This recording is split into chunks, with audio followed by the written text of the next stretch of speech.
নিয়ে কিছু আলোচনা হবে, ছাত্রদের পাগড়ি প্রদান করা হবে, আপনারা মোনাজাত দিয়ে বাড়িতে যাবেন ইনশাআল্লাহ। আমরা কিছু সময় গরমকে উপেক্ষা করে আল্লাহর কোরআনের মধ্যে বসতে পারবো না ইনশাআল্লাহ। জানি আপনাদের গরমে প্রচন্ড কষ্ট হচ্ছে, তারপরেও যদি কোরআনের মজমায় বসেন ক্ষতি নাই, লাভ আছে, ঠিক কিনা বলো? এই দুনিয়াতে গরমে বসবেন, আল্লাহ তাআলা চাইলে কোরআনের উসিলায় জাহান্নামের আগুনকে ঠান্ডা করে দিবেন, ঠিক কিনা বলো? আল্লাহ তাআলার বান্দা, আমি দীর্ঘক্ষণ সময় কোরআনুল কারীমে তেলাওয়াত করেছি, আপনারা শুনেছেন তো? আমি পড়েছি, আপনারা শুনেছেন, এক এক হরফে 10টি করে নেকি পেয়েছেন। এই মজমায় যারা উপস্থিত হয়েছেন সকলেই এক খতম করে করে কোরআনুল কারীমের সওয়াব পেয়েছেন। আর জোরে বলেন সুবহানাল্লাহ। আচ্ছা বলুন তো, এটা কোন মাস? কোন মাস? হ্যাঁ, গত কিছুদিন আগে উত্তরবঙ্গে গিয়েছিলাম, বলে হুজুর এটা তো কার্তিক মাস, আশ্বিন শেষ কার্তিক শুরু। বলি কেন? আমরা কিছুদিন পরে ধান কাটবো। আমরা মুসলমান, আমাদের ধর্ম ইসলাম, আমাদের সকলেরই মনে রাখা উচিত এই মাস রবিউল আউয়াল মাস, ঠিক কিনা? এই মাসে এই পৃথিবীতে আগমন করেছেন, এই ধরায় আগমন করেছেন আল্লাহ তাআলা, প্রেরণ করেছেন আপনার আমার কলিজার টুকরা বিশ্ব নবী জনাবে মুহাম্মদুর রাসূলুল্লাহ। আজকে বর্তমানে যে অশান্ত পৃথিবী, টালমাটাল পৃথিবী, অস্থিতিশীল পৃথিবী, পৃথিবীর রাষ্ট্রপ্রধানরা এই পৃথিবীতে শান্তি প্রতিষ্ঠা করতে পারছেন না, ঠিক কিনা বলো? তারা চরম ভাবে পৃথিবীতে শান্তি প্রতিষ্ঠা করতে ব্যর্থ। কিন্তু আল্লাহর নবী বিশ্ব নবী রাহমাতুল লিল আলামিন যদি থাকতেন, সারা পৃথিবীতে শান্তি প্রতিষ্ঠা হয়ে যেত। তার কারণ তিনি হলেন রাহমাতুল লিল আলামিন। আমি জোরে বলুন, রাহমাতুল লিল আলামিন। নবী, তিনি ছিলেন রাষ্ট্রপ্রধান, ঠিক কিনা বলুন? তিনি ছিলেন ইমামুল আম্বিয়া, সমস্ত নবীদের ইমাম, সাইয়্যিদুল মুরসালিন, সমস্ত নবীদের সরদার, খাতামুন নবিয়্যিন, যার পরে পৃথিবীতে আর কোন নবীর আগমন হবে না, ঠিক কিনা বলুন? নবীজি সাল্লাল্লাহু আলাইহি ওয়াসাল্লাম দুনিয়াতে আসার আগেও ছিলেন রহমত বরকত, আসার পরেও রহমত বরকত। সুবহানাল্লাহ বলেন। বলবো কিভাবে রহমত বরকত, শুনবেন? আল্লাহ রাসূলের পিতার নাম কি বলেন?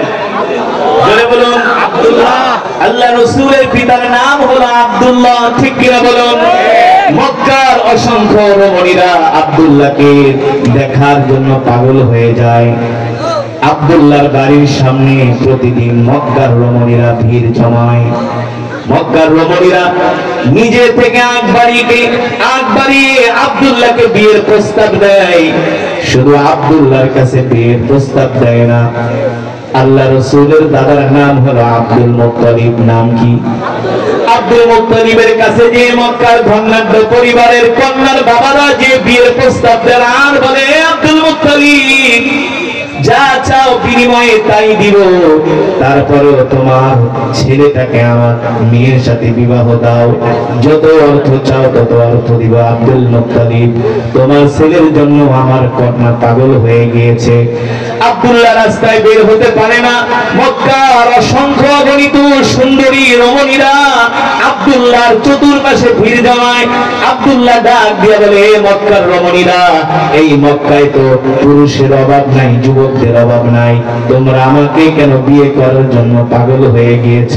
মক্কার রমণীরা ডাক দিয়ে বলে, আব্দুল্লাহ, আল্লাহি রাব্বিল কাবা, রবের কাবার কসম খায়া বলি, মক্কার জমিনে অগণিত যুবক আছে, কিন্তু তোমার চেহারার মধ্যে কি যেন একটা সৌন্দর্য দেখা যায়, এই সৌন্দর্য আমরা মক্কার কোন যুবকের চেহারার মাঝে পাই না।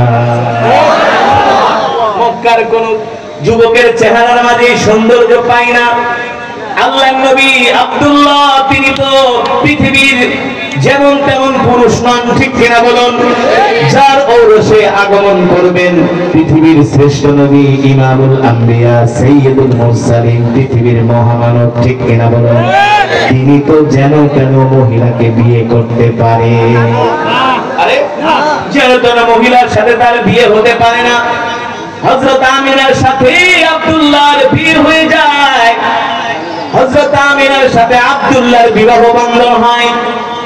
আব্দুল্লাহ 3 দিন পর্যন্ত ঘর থেকে বের হয় না। সিরাতের কিতাবের মধ্যে আসছে 3 দিন পরে হযরত আব্দুল্লাহ ঘর থেকে বের হয়।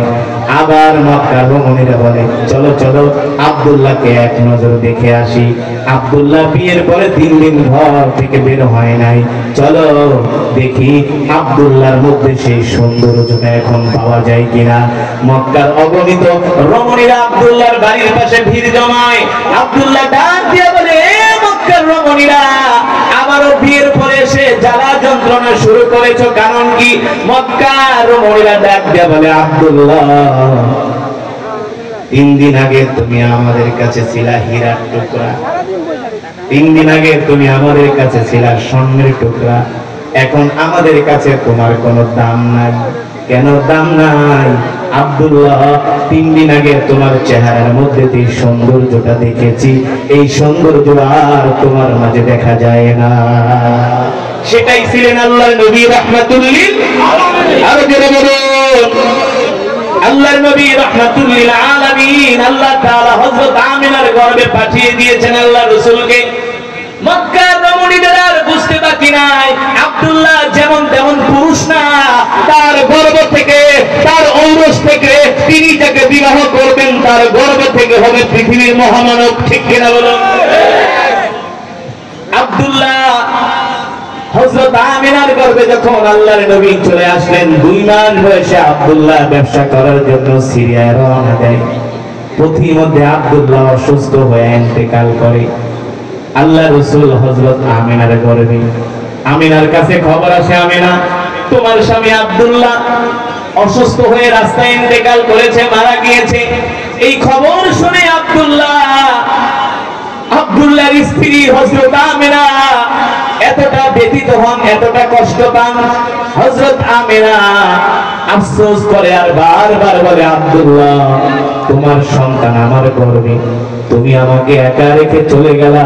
আব্দুল্লাহ আমি তোমার সন্তান নিয়ে কোথায় যাব, কোথায় দাঁড়াবো? হযরত আমিনা বিলাপ করে, কান্না করে, কষ্ট পায়, মনে মনে ভাবে হায় রে, আব্দুল্লাহ বেঁচে থাকলে আমার সন্তানের না কত সুন্দর একটি নাম রাখতো। ঠিক কিনা বলুন?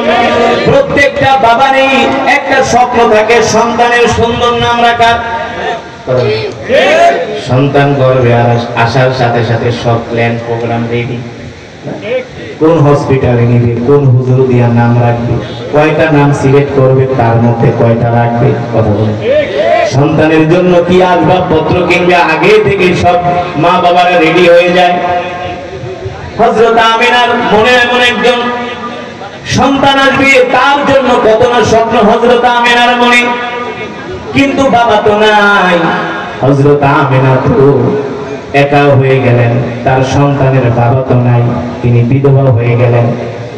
একজন স্ত্রী বুঝে তার স্বামী যদি তার গর্ভের সন্তান রেখে মারা যায়, ওই স্ত্রীর মতো, ওই মেয়ের মতো আর দুঃখী মানুষ পৃথিবীতে হতে পারে না। ঠিক কিনা? পারে? একে তো গর্ভের সন্তান, দ্বিতীয়ত গিয়েছে মারা, বিধবা হয়ে গেছে, সন্তান এতিম হয়ে গেছে, কত কষ্ট। এই দুঃখ আল্লাহ ছাড়া কেউ বুঝবে না। ঠিক কিনা বলুন? বারবার আমিনা আসমানের দিকে তাকায় আর কান্না করে, হায় রে, আজকে আব্দুল্লাহ থাকলে কিছুদিন পরে সন্তান দুনিয়াতে আসবে, কত সুন্দর নাম রাখতো, তাকে পড়াশোনা করাতো, তার জন্য দামি দামি খেলনা আনতো, তাকে ঘুরতে নিয়ে যেত। হায় রে, আমার সন্তানের বাবা তো নাই, আমার সন্তান এতিম, কিভাবে আমি সন্তানকে মানুষ করব, বড় করব? এমন অসংখ্য চিন্তা আমিনার মনে। হযরত আমিনাও জানে না তার গর্ভে কে এসেছেন। ঠিক কিনা বলুন? হযরত আমিনাও জানে না তার গর্ভে এসেছেন রাহমাতুল লিল আলামিন। আল্লাহু আকবার। যিনি কিনা সমগ্র বিশ্ববাসীর জন্য রহমত। আল্লাহু আকবার। আল্লাহ তাআলা জিবরাইলকে পাঠিয়ে দিলেন, জিবরাইল যাও, যে আমিনাকে সান্ত্বনা দাও, আমার আমিনা বুঝে না আমার আমিনার গর্ভে কে এসেছে, আমার আমিনা কষ্ট পায়, তার সন্তানের নাম কি রাখবে, কে রাখবে? ও জিবরাইল, আমার আমিনাকে দিয়ে বলে দাও, আমার আমিনার গর্ভে যে সন্তান, এই সন্তান পৃথিবীর কোন সাধারণ সন্তান নয়, এই এই সন্তান হলো কুল কায়নাতের নবী। আল্লাহু আকবার। এই সন্তানের নাম পৃথিবীর কোন মানুষ রাখবে সেটা শোভা পায় না, স্বয়ং আমি আল্লাহ আরশের মালিক, আসমানের মালিক, জমিনের মালিক, আমি আল্লাহ নিজে সন্তানের নাম রেখে দিলাম, যার নাম হবে মুহাম্মদ। আল্লাহু আকবার। মুহাম্মদ মানে অধিক প্রশংসিত, অধিক প্রশংসিত। যাও, এই সন্তানের নাম হবে মুহাম্মদ, মুহাম্মদ ইবনে আব্দুল্লাহ। আল্লাহু আকবার। আপনার আমার কলিজার টুকরা নবীর নাম রেখেছেন কে? আল্লাহ, আল্লাহ তাআলা। সেই নবীর উম্মত আমরা। আল্লাহু আকবার বলেন। আল্লাহু আকবার। জোরে বলি আল্লাহু আকবার। খুশি নাকি বেজার? সেই নবীর নাম রেখেছেন আসমানের মালিক, আরশের মালিক। আল্লাহু আকবার। আল্লাহ তাআলা জিবরাইলকে জমিনে পাঠালেন। হযরত আমিনার ঘরে জিবরাইল আসলেন। এত সুন্দর সুদর্শন মানুষ আমিনা কোনোদিন দেখে নাই। হযরত জিবরাইলকে দেখে আমিনা চমকে গেলেন, অবাক হয়ে গেলেন। মিন আইনা জিতা, কোথেকে আসছো? তোমার নাম কি? তোমার মতো এমন সুন্দর মানুষ, লম্বা চূড়া মানুষ, সুদর্শন মানুষ তো আমি দেখি নাই। জিবরাইল ডাক দিয়ে বলে, আমিনা আনা জিতু মিনাল আরশ, আমি আরশ থেকে আসছি, আল্লাহ আমাকে পাঠিয়েছেন, আল্লাহ আমাকে আসমান থেকে পাঠিয়েছেন, আরশের মালিক। নাম কি তোমার? বলে আমি জিবরাইল। সুবহানাল্লাহ। আমি দুনিয়ার কোন সাধারণ মানুষ না, আমি হলাম আল্লাহর একজন বিশেষ দূত, বিশেষ ফেরেশতা। কেন এসছো? বলে শুনেন, আপনার গর্ভে যে সন্তান আসছে তাকে নিয়ে আপনি চিন্তিত? বলে হ্যাঁ, আমি অনেক চিন্তিত। কেন চিন্তিত? সাধারণত একজন মা সব সময় চিন্তায় থাকে, সন্তান দুনিয়াতে আসবে, তার বাবা তার নাম রাখবে, তাকে আদর করবে, তাকে পড়াশোনা করাবে, খেলনা কিনে দিবে, তাকে ঘুরতে নিয়ে যাবে। কিন্তু আমার সন্তানের তো বাবা নাই, আমি তো বিধবা, আমার সন্তান তো এতিম, কষ্ট তো লাগবেই। হযরত জিবরাইল ডাক দিয়ে বলে, আমিনা শুনেন, আপনার গর্ভে যে সন্তান, এই সন্তান দুনিয়ার কোন সাধারণ সন্তান নয়, এই সন্তান হলো কুল কায়নাতের নবী। এই পৃথিবীতে যত নবী আছে সব নবীদের সরদার হবে আপনার সন্তান। সুবহানাল্লাহ। আপনার সন্তান হবে সমস্ত নবীদের ইমাম। আর আপনার সন্তানের পরে পৃথিবীতে আর কোন নবীর আগমন ঘটবে না। আল্লাহু আকবার। শুনেন, আপনার যে সন্তান আসছে, এই সন্তানের নাম দুনিয়ার কোন সাধারণ মানুষ রাখবে এটা শোভা পায় না। আপনার সন্তানের নাম স্বয়ং আরশের মালিক আল্লাহ রাব্বুল আলামিন রেখে দিয়েছেন। আপনি চিন্তা করেন, আপনার সন্তানকে খেলনা কিনে দিবে তার বাবা। আরে শুনেন, দুনিয়ার সাধারণ শিশুরা খেলা করে মাটির খেলনা দিয়ে, ঠিক কিনা বলুন? কিংবা কাঠের খেলনা দিয়ে, কিংবা কাপড় দিয়ে খেলনা বানায়, প্লাস্টিক দিয়ে খেলনা বানায়, সেগুলো দিয়ে তারা খেলা করে। আমিনাকে ডাক দিয়া জিবরাইল বলে, আমিনা, আপনার সন্তান দুনিয়ার কোন সাধারণ সন্তান নয়, সে হবে নবী। সুবহানাল্লাহ। সে দুনিয়ার সাধারণ খেলনা দিয়া খেলা করবে, এটা তার দ্বারা শোভা পায় না। আমিনা ডাক দিয়া বলে, তাহলে আমার সন্তান কি দিয়া খেলা করবে? জিবরাইল ডাক দিয়া বলে, আমিনা, আপনার সন্তানের সাথে খেলা করার জন্য, আনন্দ দেওয়ার জন্য আল্লাহ তাআলা আসমান থেকে আকাশের চাঁদ আপনার সন্তানের কাছে পাঠিয়ে দিবে। কি? আকাশের চাঁদ, আকাশের চাঁদ আসবে আপনার সন্তানের সাথে খেলা করার জন্য। কোথায় আসবে? বলে আপনার বাড়িতে। সুবহানাল্লাহ। আকাশের চাঁদ এসে আপনার সন্তানের সাথে খেলা করবে। সুবহানাল্লাহ বলবেন না? হবে না? আপনি চিন্তা করেন। আর কি বলে, আমার সন্তানকে কে পড়াশোনা করাবে? জিবরাইল ডাক দিয়ে বলে, আমিনা, আপনার সন্তান দুনিয়ার কোন সাধারণ সন্তান নয়, আপনার সন্তান হলো নবী। ছোট মোটো নবী নয়, কোন গোত্রের নবী নয়, কোন বংশের নবী নয়, কোন দেশের নবী নয়, ঠিক কিনা বলুন? আপনার সন্তান হলো কেন্দ্রীয় নবী, ওয়ার্ল্ড ওয়াইড, ঠিক কিনা বলুন? সারা পৃথিবীর নবী, কুল কায়নাতের নবী। আপনার সন্তান শুধু মানুষের নবী না, আপনার সন্তান হলো গাছের নবী, মাছের নবী। আর আজকে বলতে পারেন, হুজুর, নবী আবার গাছের নবী কিভাবে হয়? প্রশ্ন আসে কি আসে না? হুজুর নবী আবার গাছের নবী কিভাবে হয়? আল্লাহ রাসূল সাল্লাল্লাহু তাআলা আলাইহি ওয়াসাল্লাম যখন মসজিদে নববীতে কোরআনের দাওয়াত দিতেন, কোরআনের কথা বলতেন, দিন দিন দূর দূরান্ত থেকে কাফেররা এসে কালেমা পড়ে মুসলমান হতে লাগলো। সুবহানাল্লাহ। আল্লাহ রাসূল মসজিদে নববীর বারান্দায় একটা খেজুর গাছ ছিলেন। কি ছিলেন? খেজুর গাছ ছিলেন, এমন চেয়ার ছিলেন না। আল্লাহ নবী খেজুর গাছের সাথে হেলান দিয়ে কোরআনের কথা বলতেন। কিন্তু দিন দিন মুসলমানের সংখ্যা বেড়ে যাওয়ার কারণে দূর থেকে আল্লাহ রাসূলের চেহারা মোবারক দেখা যায় না, আর সাহাবীরা আল্লাহ রাসূলের চেহারা দেখবে না, এটা হতে পারে না, তাদের কলিজা ঠান্ডা হয় না। ঠিক সাহাবীরা এসে প্রস্তাব দিল, গো আল্লাহ রাসূল, দিন দিন আমাদের সংখ্যা বেড়ে যাচ্ছে, আপনি খেজুর গাছের নিচে হেলান দিয়ে বসেন, দূর থেকে আপনাকে দেখা যায় না। আমরা সিদ্ধান্ত নিয়েছি আপনার জন্য আমরা একটা উঁচু জায়গায় একটা মেম্বার বানাবো। সুবহানাল্লাহ। কি বানাবো? উঁচু একটা মেম্বার বানাবো। আপনি উঁচু জায়গায় উঠে কোরআনের কথা বলবেন, আমরা প্রাণ খুলে শুনবো, আপনার চেহারা দেখবো। আল্লাহু আকবার। আমাদের কলিজা ঠান্ডা হবে। আল্লাহ রাসূল অনুমতি দিলেন, ঠিক আছে যাও তোমরা মেম্বার বানাও। আল্লাহ রাসূলের জন্য মেম্বার বানানো হলো, মসজিদে নববীতে মেম্বার স্থাপন করা হলো। আল্লাহ নবী সেই মেম্বারের উপরে বসে কোরআনের কথা বলতেছেন।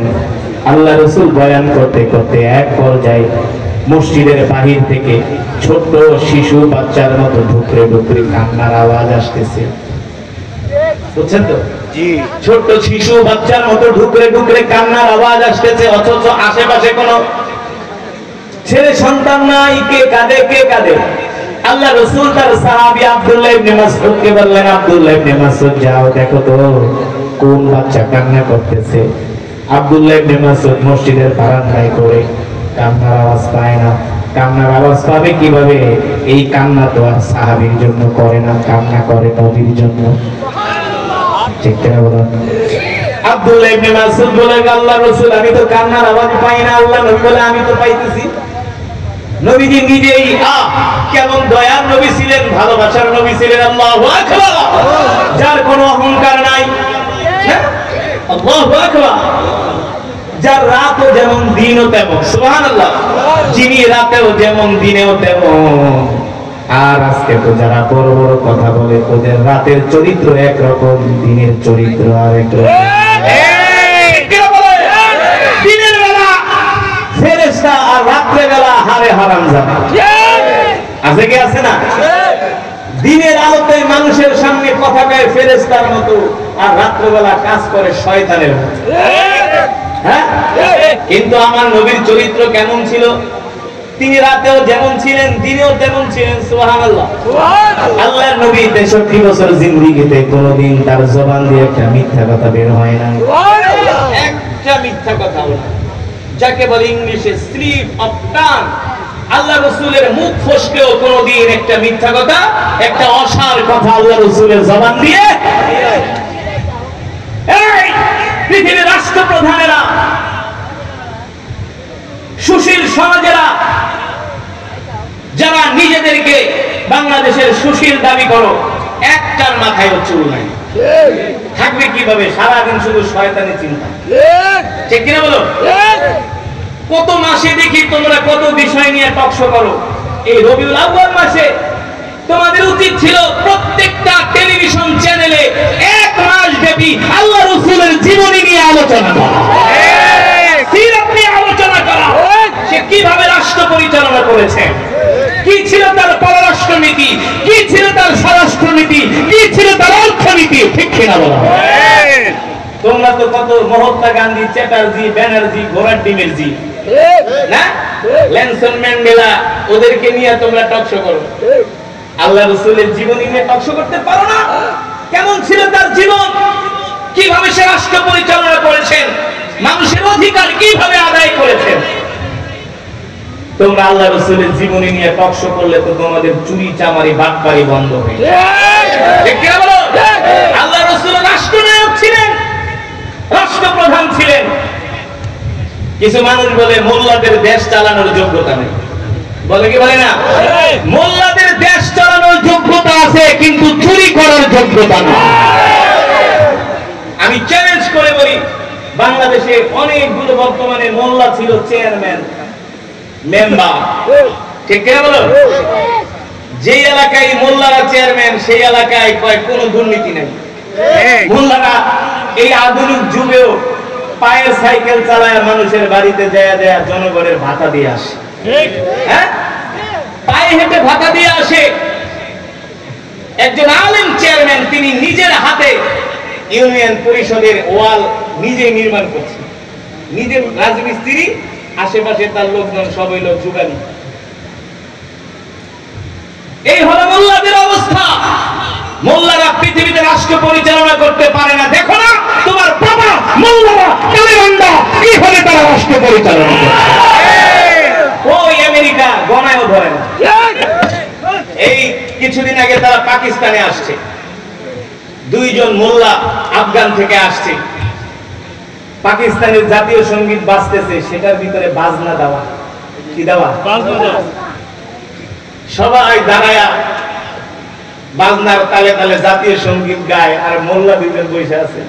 কি এর ঘোড়ার ডিম? দুইজন কেন বসলো না? বলে বাজনা ছাজনা হারাম, এগুলো আমরা অ্যাকসেপ্ট করি না। ঠিক কিনা বলুন? পৃথিবীর পরাশক্তি আমেরিকা 20 বছরই মোল্লাদের মার খেয়েছে। পৃথিবীর পরাশক্তি রাশিয়া, সোভিয়েত ইউনিয়ন 15 বছর এই মোল্লাদের সাথে যুদ্ধ করছে, কিন্তু পারে না। ঠিক কিনা বলুন? এখন সেই রাশিয়া যায় মোল্লাদের সাথে আঘাত করতে চায় না। চীন বুঝছে যে মোল্লারা আসলে কি জিনিস। ঠিক কিনা বলুন? মোল্লারাও যদি বাংলাদেশের এই আন্দোলনে যোগ না দিত, তাহলে আন্দোলন সফল হতো না। এই আন্দোলনের সূচনাই করেছিল মোল্লারা 2013 সালে। ঠিক কিনা বলুন? মোল্লা কারা? এই আন্দোলনের বীজ বপন করেছিল মোল্লারা। আমরা চাই আল্লাহর জমিনে আল্লাহর দ্বীন কায়েম হোক, কোন মানুষ মানুষের উপর যাতে জুলুম না করে, অত্যাচার না করুক, রক্ষক যাতে ভক্ষক না হয়। কথা বলেন? কে বলতে পারবে মোল্লাদের 2 পয়সার দুর্নীতি? কেউ বলতে পারবে না। সারা পৃথিবীতে আফগানের মোল্লাদেরকে কোণঠাসা করে রাখার ষড়যন্ত্র হয়েছে। আল্লাহ তাআলার কি কৌশল, তোমরা মোল্লাদেরকে কোণঠাসা করতে দেয়, এখন তোমরাই কোণঠাসা হয়ে গেছে। মোল্লারা দিন দিন তাদের অর্থনীতি আরো আগের চেয়ে সমৃদ্ধ হচ্ছে, তাদের অর্থ ভান্ডার সমৃদ্ধ হচ্ছে, তাদের মুদ্রার মান বেড়ে যাচ্ছে, মূল্যস্ফীতি কমে যাচ্ছে। এবারের হজে আমি হারাম থেকে বের হয়েছি, হোটেলে আসবো, একজন আফগান তালেবান দৌড়ে আসছে, আইসা আমাকে সালাম দিয়া বলে আইনাল বিলাল। আমি বলি আনা বাংলাদেশি। আমার দিকে তাকায় বলে আনতা কারি। আমি বলি না। তুমি কিভাবে চিনো? মোবাইলটা বের করে আমার একটা তেলাওয়াত দেখাচ্ছে, এই যে দেখো, এটা কি তুমি? আমি বলি হ্যাঁ। আইনাল বিলাল। বলে আনা আফগানি। আফগানিস্তান আমার বাড়ি। কোথায়? হেলমান্দ প্রদেশে তার বাড়ি। যেমন ইংলিশ তেমন আরবি। একেবারে হারাম থেকে আজিজিয়া পর্যন্ত প্রায় 3 কিলোমিটার রাস্তা কথা বলতে বলতে চলে গেছি। চোখের পলকে 3 কিলোমিটার রাস্তা পার হয়ে গেছে। জিজ্ঞেস করলাম তুমি কি মুজাহিদ? বলে মুজাহিদ মানে আমি আমেরিকার বিরুদ্ধে 20 বছর যুদ্ধ করছি, আমার বাবা যুদ্ধে শহীদ হয়েছে, আল্লাহর কসম করে বলি। জামা উঠায় বলে দেখে এই যে আমার শরীরে কত অস্ত্রের দাগ, গোলা বারুদের দাগ দেখো। বুকের ভিতরে দেখালো যে দেখো কত গুলির দাগ এসে এখানে লেগেছে। জিজ্ঞেস করলাম তোমাদের দেশের কি অবস্থা? বলে তোমরা মিডিয়ার মাধ্যমে যা শোনো সব মিথ্যা কথা, সব মিথ্যা কথা। আমাদের দেশ এগিয়ে যাচ্ছে, শুধু অর্থনৈতিক দিক থেকে এগিয়ে যাচ্ছে না, আমরা সামরিক দিক থেকে এগিয়ে যাচ্ছি ইনশাআল্লাহ। বলে আমরা 5 ইয়ার্স থেকে 10 ইয়ার্স এর মধ্যে আমরা পৃথিবীতে হব পরাশক্তি। আমরা হব পরাশক্তি। বলে পৃথিবীতে আজকে আমাদেরকে যেভাবে ফোকাস করা হচ্ছে আমরা সন্ত্রাসী, আমরা না খায়া মরি, আমাদের কিছু নাই, এগুলো সব মিথ্যা কথা। বলে শোনো, যেই দিন থেকে আমরা ক্ষমতা গ্রহণ করেছি, আল্লাহর কোরআন বলেছে যদি কোরআনের রাজ কায়েম হয়ে যায়, আল্লাহ তাআলা মাটির নিচ থেকে বরকত বের করে দেয়, আসমান থেকে আল্লাহ তাআলা সাকিনা নাজিল করে। বলে আগে আমাদের আনার গাছে, যেই গাছে আনার হতো 5 কেজি, এখন হয় 20 কেজি। আল্লাহ তাআলা মাটির নিচ থেকে বরকত বের করে দিচ্ছেন। সুবহানাল্লাহ বলেন। বন্ধুরা আমার, যুবক, আমরা তো সেই বিশ্ব নবীর শিষ্য। আমরা তো পৃথিবীতে শুধু আরামায়েশী বিলাসী জিন্দেগি যাপন করতে আসি নাই। আল্লাহ তাআলা আমাদেরকে এই দুনিয়াতে দায়িত্ব দিয়ে পাঠিয়েছেন আল্লাহর জমিনে আল্লাহর দ্বীন কায়েম করার জন্য, কোরআনের রাজ কায়েম করার জন্য। ঠিক কিনা বলেন? আমরা সেই বিশ্ব নবীর শিষ্য। আমাদের নবী ছিলেন রহমাতুল লিল আলামিন। একটু আগে হাদিসের যেই বিষয়টা নিয়ে আলোচনা করছিলাম, মনে আছে তো? কোনটা? আরে ওই যে খেজুর গাছ, মনে আছে নাকি? হ্যাঁ, আল্লাহ রাসূল রাহমাতুল লিল আলামিন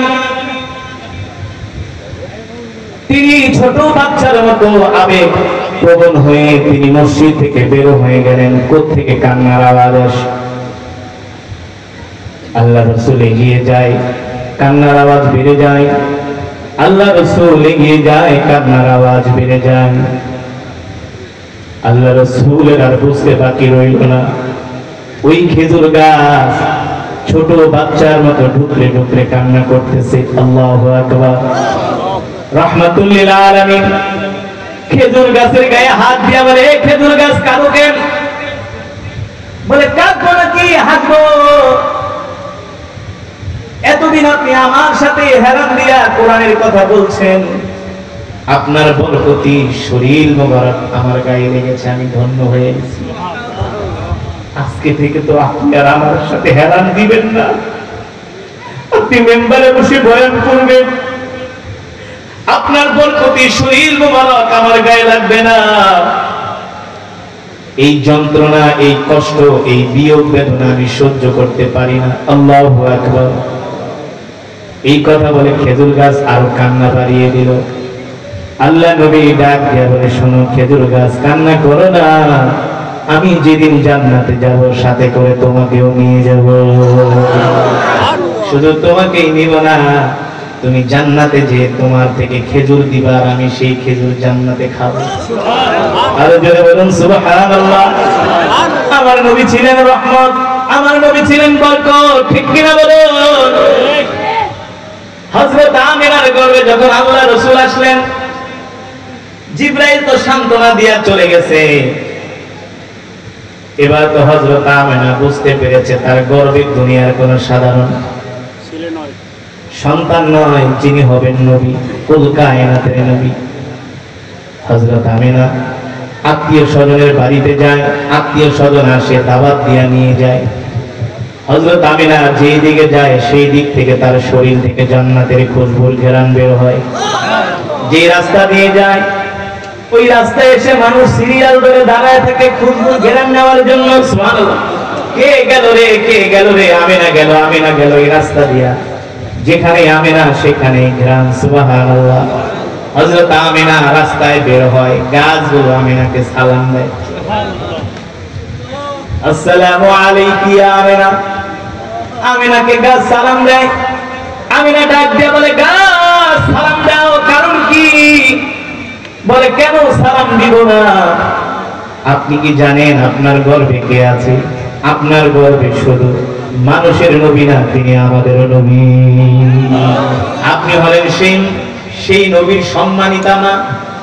আপনাকে সালাম দিব না তো দিব কাকে?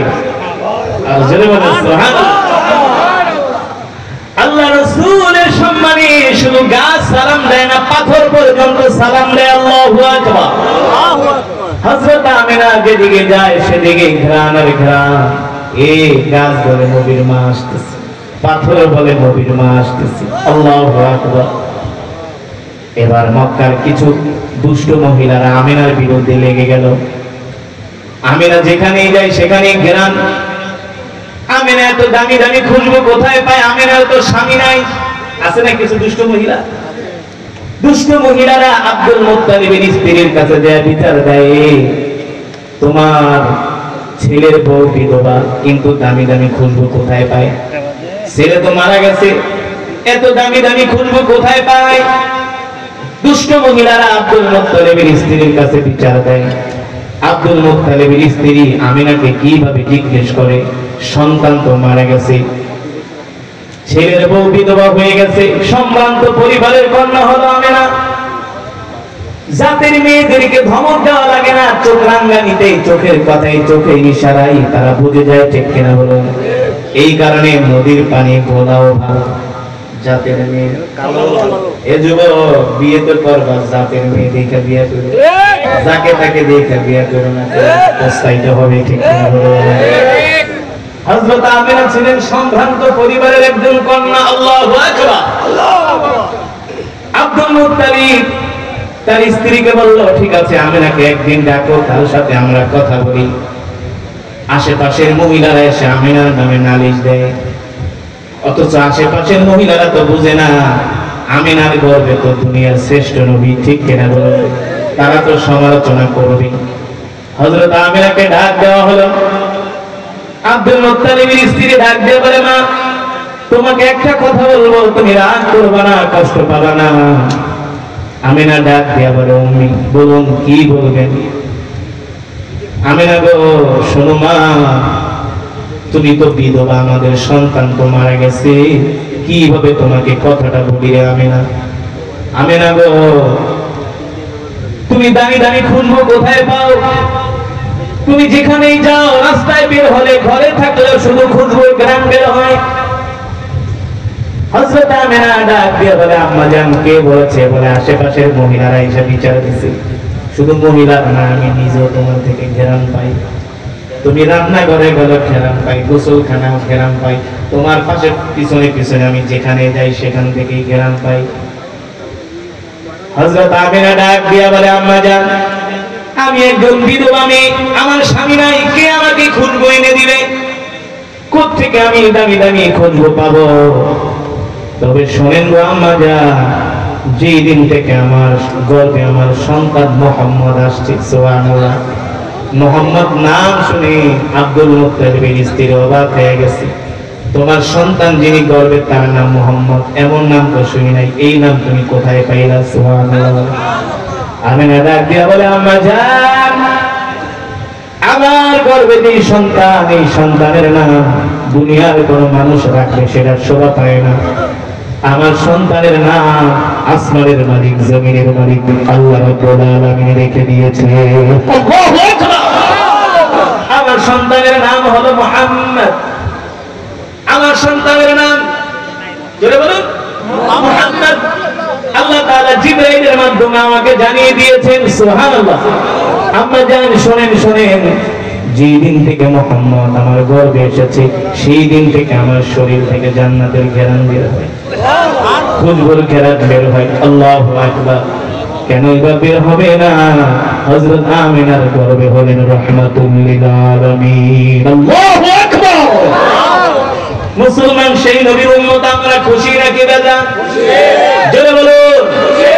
শুধু খুশি হলেই চলবে না, সেই নবীর আদর্শ গ্রহণ করতে হবে, সেই নবীর চরিত্র গ্রহণ করতে হবে, ঠিক কিনা বলুন? সেই নবীর সুন্নাহ অনুযায়ী আমাদেরকে চলতে হবে। আজকে সেই রাসূলের সুন্নাত আমাদের মাঝে নাই, সেই নবীর আখলাক চরিত্র আমাদের মাঝে নাই। অথচ আল্লাহ নবী কি বলছেন, মান আহাব্বা সুন্নতি ফাকাদ আহাব্বানি ওয়া মান আহাব্বানি কানা মাই ফিল জান্নাহ। উম্মত, তোমরা যদি আমার সুন্নতকে ভালোবাসো, আমার সুন্নতকে জিন্দা করো, আমার একটা আদনা থেকে আদনা সুন্নতকে যদি তোমরা দুনিয়ার জমিনে প্রতিষ্ঠিত করো, আমি নবী তোমাদেরকে সাথে নিয়ে আল্লাহর জান্নাতে প্রবেশ করব। অথচ রাসূলের সুন্নত আমাদের মাঝে নাই। আজকে যুবকদের মাঝে রাসূলের সুন্নত নাই, ঠিক কিনা বলেন?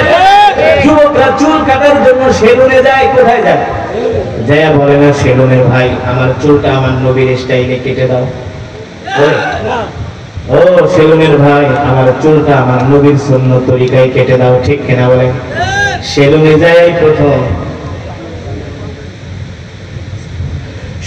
যাই প্রথম মেসির চেহারা দেখেন। কার চেহারা? যে মেসি হলো একজন ইহুদি, বিয়ে ছাড়া 4টা সন্তান জন্ম দিছে, ঠিক কিনা বলেন? যে নেইমারের চেহারা দেখায়, রোনাল্ডোর চেহারা দেখায়, ঠিক কিনা বলেন? শাহরুখ খানের চেহারা দেখায়, যে শাহরুখ হলো মুসলমান, ওর স্ত্রী হলো হিন্দু, ওদের গর্ভে যারা জন্ম নিছে সব হলো পাঁচটা। ওদের কাজকে আমরা অনুকরণ করি। অথচ আমাদের উচিত ছিল আল্লাহ রাসূলকে অনুসরণ করা, ঠিক কিনা?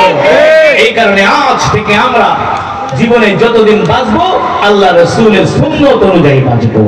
আল্লাহ রাসূলের সুন্নাতকে আমরা প্রতিষ্ঠিত করব, আল্লাহ রাসূলের সুন্নাতকে আমরা জিন্দা করব। রাজি আছেন ইনশাআল্লাহ? আল্লাহ তাআলা আমাদের সকলকে এই রবিউল আউয়াল মাসে আমরা যে আলোচনা শুনলাম রাসূলের মহব্বতে, আল্লাহ রাসূলের সুন্নাতগুলো যেন আমরা আমাদের বাস্তব জীবনে বাস্তবায়িত করতে পারি, আমল করতে পারি, আল্লাহ রাসূলের সুন্নাতকে যেন আমরা প্রতিষ্ঠিত করতে পারি। আল্লাহ তাআলা আমাদের সকলকে তৌফিক দান করুন। আজকের এই মজমুআকে আল্লাহ তাআলা কবুল করুন।